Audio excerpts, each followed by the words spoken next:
चलो question number 5 देखेंगे। Question number 5 बहुत ही प्यारा क्वेश्चन है और बहुत ही इजी क्वेश्चन भी बोल सकते हैं, है ना।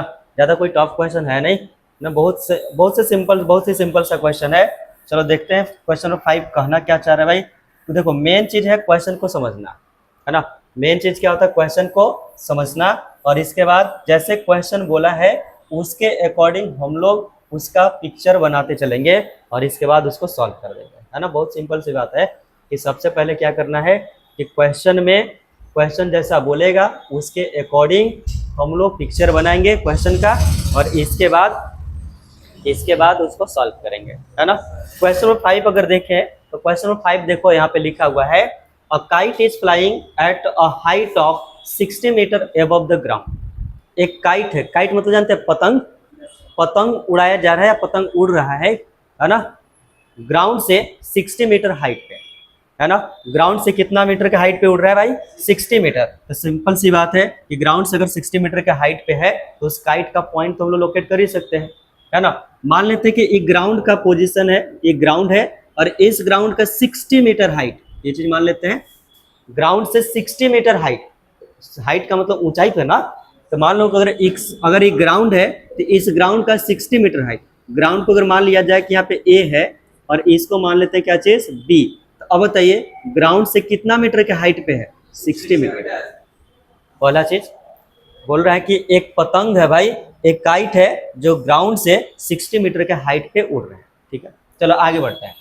The string attach to the kite is temporarily tied to the या to a point on the ground. कह कि उस काइट में जो रस्सी जो होता है, धागा जो होता है ना, धागा, उस धागा को बांधा गया है ग्राउंड पे किसी एक पॉइंट से, है ना। जो कि आप बोल सकते हैं टेम्पोररी क्या चीज है, उस धागे को टाइटली बांधा गया है। अब बताइए ये रहा काइट, है ना, बी पॉइंट पे काइट उड़ रहा है जो ग्राउंड से 60 मीटर या 60 मीटर के हाइट पे है, और इसको बोला है इस पतंग को या इस काइट को, क्वेश्चन बोला है कि इसको टेम्पोरली ऐसे बांधा गया है, ठीक है ना, ग्राउंड पे किसी एक पॉइंट को, ग्राउंड पे एक मान लेते पॉइंट को सी, और इस सी पॉइंट को उसको बांध दिया गया कुछ इस प्रकार से। समझ आ रहा बात को। काइट भाई 60 मीटर के हाइट पे उड़ रहा है पहली बात, और इसको टेम्पोररी स्ट्रिंग मतलब धागा, धागा से उसको ग्राउंड पे ही एक पॉइंट पर उसको बांधा गया है, जैसा कि आप यहाँ पे देख पा रहे हैं, जो कि सी पॉइंट पर उसको बांध दिया गया है, ठीक है। आगे पढ़ते हैं। Question is the inclination of the string with the ground is 60 degree. Question बोला है कि जो स्ट्रिंग के साथ जो बांधा गया है उसके साथ, मतलब जो ग्राउंड पे जिस पॉइंट के साथ उसको बांधा गया है काइट को, उसके साथ ही 60 डिग्री का एंगल बना रहा है। कितना डिग्री का एंगल बना रहा है, 60 डिग्री, ठीक है ना। 60 डिग्री का एंगल बना रहा है। तो find the length of the string assuming the there is no slack in the string. कह रहा है कि आपको निकालना है कि find the length of the string. तो स्ट्रिंग तो यही ना है, स्ट्रिंग तो यही ना है। देखो काइट यहाँ पे है और इस काइट को एक स्ट्रिंग से बांधा हुआ, तो स्ट्रिंग ही हो गया बी सी। अब इसी का हमको लेंथ निकालना है, तो इसको क्या एक्स मान सकते हैं, इसे स्ट्रिंग को क्या मान सकते हैं। और बोल रहा है कि बीच में कोई लैक नहीं, लैक का मतलब ढील ढाल नहीं है, पूरा का पूरा टाइटली बांधा हुआ है। समझ आया क्वेश्चन। क्वेश्चन है कि एक काइट है ग्राउंड से 60 मीटर के हाइट पे उड़ रहा है, जो उसको एक रस्सी के साथ या एक धागे के साथ बांधा हुआ है ग्राउंड पे किसी एक पॉइंट को, और जब बांध दिया गया तो उसके साथ वो एंगल बना रहा है 60 डिग्री का, 60 डिग्री का। तो हमको फाइंड करना है कि find the length of the string, ठीक है ना, फर्स्ट इज। अब देखिए सेकेंड इसमें आप क्वेश्चन यही है, ठीक है। आप अगर इस पिक्चर में अगर देखेंगे तो इस पिक्चर में देखने से हम लोग को एक चीज तो पता चल रहा है भाई, है ना, कि इस राइट एंगल ट्रायंगल में, राइट एंगल ट्रायंगल ही ना बन रहा है, इस राइट एंगल ट्रायंगल में अगर थीटा यहाँ बन रहा है, theta that means acute angle, acute angle अगर यहाँ बनेगा तो एक्यूट एंगल के जस्ट सामने का जो साइड होता है उसको हम लोग बोलते हैं परपेंडिकुलर। क्या बोलते हैं, क्या बोलिएगा इसको, अरे क्या बोलिएगा, परपेंडिकुलर, ये नहीं बोलिएगा।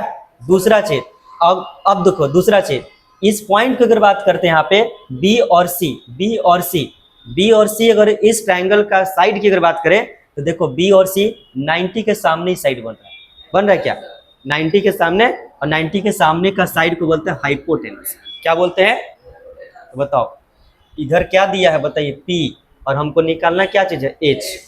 क्या निकालना है, तो कौन सा फॉर्मूला लगाइएगा, क्या लगाएगा, साइन थीटा ना।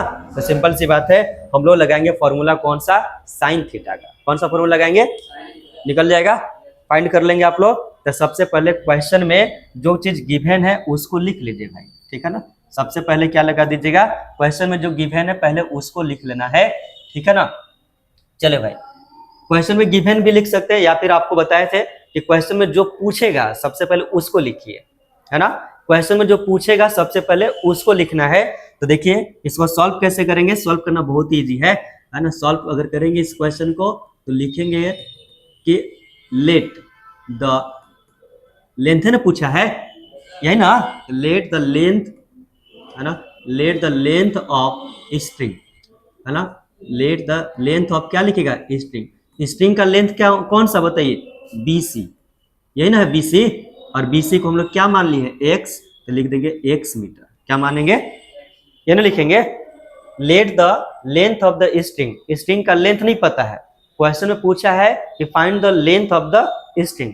स्ट्रिंग को लेंथ को क्या मान लीजिएगा, x मीटर। क्या मानेंगे, चलो दूसरा चीज में क्या है, हम लोग लिखेंगे गिवन दैट। क्या लिखेंगे, अब सेकेंड नंबर में हम लोग को लिखना है गिवन दैट। गिवन दैट का मतलब जो क्वेश्चन में हम लोग को दिया हुआ है भाई, क्वेश्चन में क्या दिया हुआ है कि height of the kite from the ground is 60 metre. नहीं, यानी कि दिया हुआ है कि height from the ground of kite is 60 metre. क्या लिख देंगे, हाइट है ना, हाइट ऑफ द काइट है ना, हाइट ऑफ द काइट कहां से, फ्रॉम द ग्राउंड, यही ना, from the ground is, ground कौन सा बताइए, AB हुआ ना हाइट। तो AB कितना है दोस्त, AB क्वेश्चन में दिया है 60 मीटर, यही है क्या, क्वेश्चन में कितना है 60 मीटर। चलो इसके साथ ही साथ इसमें एंगल दिया है, एंगल ऑफ एलिवेशन, यही है क्या, एंड आप लिख सकते हैं angle of elevation, angle of elevation. बताइए एंगल ऑफ एलिवेशन की अगर बात करेंगे थीटा, तो theta is equal to question में गिवन है 60 डिग्री। कितना डिग्री, 60 डिग्री ना है। अब क्वेश्चन में हम लोग क्या निकालना है, क्वेश्चन में निकालना है कि find the length of the string. तो find the length of the string के लिए चलेंगे इन राइट एंगल ट्रायंगल, है ना, इन राइट एंगल ट्रायंगल कौन सा बताइए, BAC, यही ना है। देखो राइट एंगल ट्रायंगल BAC, क्या लिख दीजिएगा BAC। सुनो क्या लिखे, BAC। बताओ अगर BAC अगर लिखेंगे, सुनो कौन सा ट्रायंगल में चलेंगे, BAC। BAC में आपको बताए थे कि परपेंडिकुलर गिवन है, फाइंड हमको हाइपोटेनस करना है, परपेंडिकुलर गिवन है, फाइंड हाइपोटेनस करना है। तो उसके लिए फॉर्मूला क्या लगाएंगे, साइन थीटा, क्योंकि P और H में रिलेशन कौन बताता है, इसलिए हम लोग यहाँ फॉर्मूला लगा देंगे tan theta, sorry sine theta ना। फॉर्मूला क्या लगाएंगे, साइन थीटा। यस, यहाँ लिख दीजिएगा sine theta is equal to, formula क्या होता है बताइए, P/H। फॉर्मूला ये होता है P/H। तो P का काम कौन कर देगा बता दो भाई, P का काम AB नहीं है, और H का काम कौन करेगा बता दीजिए, BC। H का काम कौन करेगा। चलो अब इसको सॉल्व कर देना, बहुत सिंपल सी बात है। बताइए साइन का साइन तो रहेगा, और थीटा का स्थान पे कितना आ गया बोलिए, 60 degree is equal to P का काम। तो P देखो AB कितना दिया है क्वेश्चन में 60, और इसका तो वैल्यू नहीं पता भाई, इसी को तो x माने हैं ना हम लोग, यही ना फाइंड करना B से। चले साइन 60 का वैल्यू पता है आप लोग को, जानते हैं आप लोग, यस कितना होता है बताइए, √3/, तो आप यहाँ साइन 60 के स्थान पे क्या लिख सकते हैं बताइए, √3/2 इज इक्वल टू क्या हो जाएगा 60/x। कैसे, क्रॉस मल्टीप्लाई कर दीजिए, क्रॉस मल्टीप्लाई x इंटू √3 क्या बनेगा बताइए, x √3, और 60 इंटू 2 कितना आ जाएगा 120। तो बताइए x का अगर वैल्यू निकालिएगा, x इज इक्वल टू तो 120/√3।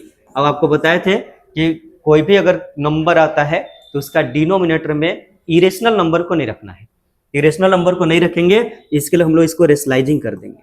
क्या कर दीजिएगा, रेशनलाइजिंग। रेशनलाइजिंग तो जानते हैं ना, रेशनलाइजिंग कर दीजिए, √3 इंटू 120 अगर होगा बताइए x इज इक्वल टू आ जाएगा 120 इंटू √3, 120 इंटू √3, और √3 इंटू √3 क्या आएगा 3 केवल, तो 3 से इसको कट ही जाएगा भाई 3, और यहाँ कितना 3 4 जा यानी कितना आ जाएगा, x इज इक्वल टू कितना आ गया बताइए, 40√3।